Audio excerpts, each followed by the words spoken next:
আসসালামু আলাইকুম। রুবেল কবিতা ঘরে সবাইকে স্বাগতম। আজকে কবিতা ঠিক না, একটা স্টোরি বলবো, অর্থাৎ একটা গল্প বলবো। ৪৫ বছরের একটা লোক, সে চিন্তাভাবনা করলো যে সে তার জন্মদিন একটা পার্টি করবে এবং বিভিন্ন সময় তো দেখা যাচ্ছে ফ্যামিলি মেম্বার দিয়ে করে। এবার সে সিদ্ধান্ত নিয়েছে যে তার ফ্রেন্ড সার্কেলকে নিয়ে সে তার বার্থডে পার্টিটা দেবে। তার ভাবনা অনুযায়ী সে তার ফ্রেন্ডদের ফোন করে এবং এরকমভাবে দেখা যাচ্ছে ১ জন ২ জন করে যখন ৩ নাম্বার বন্ধুর কাছে ফোন করে, তখন ৩ নাম্বার বন্ধুকে বলার পর সে ১ম এ একটু ইতস্তত বোধ করে। কারণ হচ্ছে যে তার যে আর্থিক অবস্থা, এটা খুব একটা ভালো না।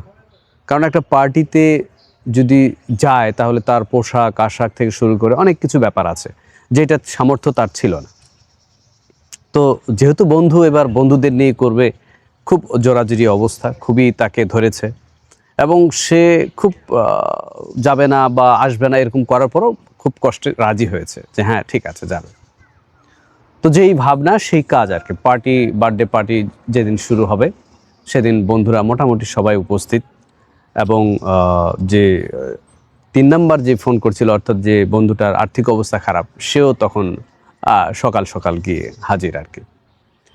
তো সেখানে যাওয়ার পর তাদের বন্ধুদের সে বলল যে পার্টিটা যেহেতু করবো তাহলে তোরা সবাই সামনে আস। সবাই সামনে আসছে, ওই বন্ধুটাও সামনে আসছে। আসার পরে তখন আমরা সাধারণত পার্টিতে কি করে যে বার্থডে কেকটা কাটা হয়। যখন কেকটা কাটা হয় এবং কেকটা কাটার পর আমরা কেকটা কি করে আরেকজনের হাতে তুলে দেয়, মুখে তুলে দেয় যেটা। তো কেকটা কাটার পর যখন তার মুখে তুলে দেয়, তখন হাতটা এভাবে করাতে সে খেয়াল করে যে তার হাতে যেই আংটিটা ছিল সেই আংটিটা আর নেই। যখন সে বলেছে যে আমার আংটিটা গেল কোথায়, তখন তো তার বন্ধুরা আছে, অনেকে উৎসাহী বন্ধু থাকে, আরে তোর আংটি নাই, আচ্ছা দাঁড়া দাঁড়া দাঁড়া, কোনো চিন্তা করিস না, কারণ এখানে তো আমরাই কজন আছি, কেউ তো বাইরে হয়ে যায় নাই। অতএব আংটি যদি কেউ নিয়ে থাকে তাহলে আমাদের মধ্যেই কেউ নিয়েছে। তো সবার চেক করা হবে, বডি চেক করা হবে, তুই চিন্তা করিস না। এরকমভাবে যেই ফ্রেন্ড সার্কেলগুলো ছিল তারা তাকে সান্ত্বনা দিচ্ছে বা তাদেরকে বোঝানো হচ্ছে এবং তারা সেই অনুযায়ী সার্চ করার যে প্ল্যানটা সেটা করছে।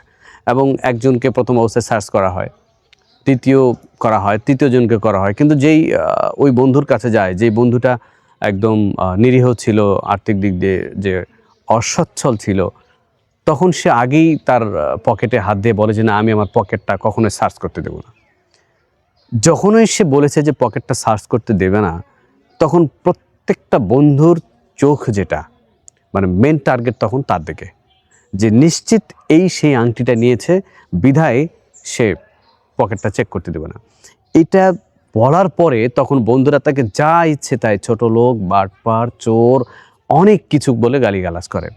যদিও সে তৎক্ষণাৎভাবে কোনো রকমের কোনো পার্শ্ব প্রতিক্রিয়া দেখাননি এবং এই গালিগালাজ, মন খারাপ এগুলো করে তারপরও সে তার পকেটটা চেক করতে দেয়নি, সে বাড়ি চলে গেছে। বন্ধুরা যখন সবাই বাড়ি চলে গেছে, যেই বন্ধুর আংটিটা হারিয়েছিল সে বন্ধুর যখন সে তার পোশাকটা খুলতে যায়, অর্থাৎ ব্লেজারটা যখন খুলতে যায়, তখন দেখে তার এই জায়গায়, ব্লেজারের এই জায়গায় তার আংটিটা আটকানো আছে।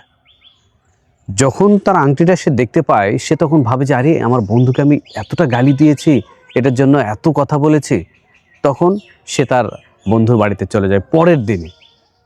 বন্ধুর বাড়িতে গিয়ে তখন বন্ধুকে বলে যে বন্ধু, আসলে আমি সরি, আংটিটা আসলে তুমি নাওনি, আংটিটা আমার এখানেই ছিল, আমি বুঝতে পারিনি। কিন্তু তুমি কেন পকেটটা মানে পরীক্ষা করতে দাওনি বা পকেটটা কেন তুমি চেক করতে দাওনি, কারণটা কী ছিল? তখন সেই বন্ধুটা বলে যে বন্ধু দেখো, আমার একটা সন্তান আছে, যে সন্তানটা অসুস্থ, সে বিছানা থেকে উঠতে পারে না। তো যখন আমি পোশাক পরছিলাম পার্টিতে যাওয়ার জন্য, তো তোমার এই পার্টিতে যাওয়ার জন্য যখন আমি পোশাক পরছিলাম, তখন সে আমার হাতটা টেনে ধরে, ধীরে বলে যে বাবা, যেহেতু তুমি পার্টিতে যাচ্ছ, তা আমার জন্য একটা মিষ্টি নিয়ে আসিও। তো আসলে আমি যাওয়ার পর এত খাবার দেখেছি, এত খাবার ছিল, তখন আমি 2টা মিষ্টি আমার প্যান্টের পকেটে নিয়ে নিয়েছিলাম। তো আমি যদি তখন চেক করতে দিতাম তাহলে হয়তোবা আমার এই মিষ্টিটা নিয়ে আসা হতো না, হয়তোবা তোরা নানানভাবে কথা বলতি, আমার সন্তানটা হয়তোবা খেতে পারতো না। তো পৃথিবীতে বাবাদের যে আত্মত্যাগ, বাবাদের যে সন্তানের প্রতি যে ভালোবাসা, এটা অপরিসীম।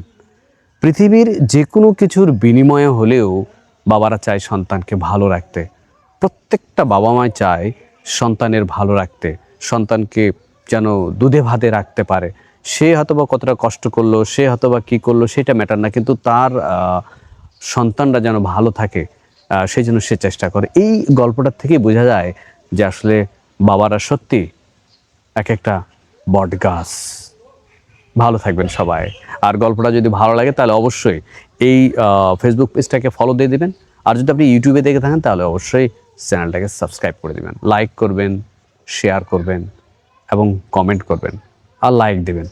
ভালো থাকবেন সবাই। আল্লাহ হাফেজ।